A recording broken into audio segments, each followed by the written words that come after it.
তো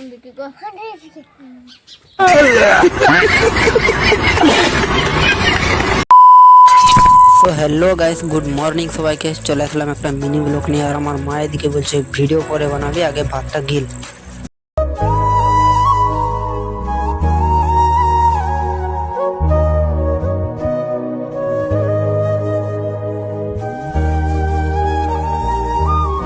তো আমার ভাইপোকে খাবার দিতেও নেই, খাবার খেতেও নেই। তাই ভাইপোর খাওয়া দেখে আমিও আর থাকতে পারলাম না, সেই জন্য আমিও লেগে পড়লাম খেতে।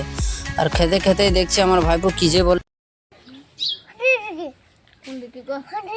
কি বলে তো মহা মুশকিল। তো আমার 3 কোটি টাকা দামের কেটিএমটা দেখছি এখানে দাঁড়িয়ে আছে, তাই থাকতে না পেরে চেপে ফেললাম। তাই ভাবলাম যে আমাদের গ্রামের পুজোতে একটু ঘুরে আসে, আর গিয়ে দেখি এখানে অসাধারণ ডান্স করছে সবাই।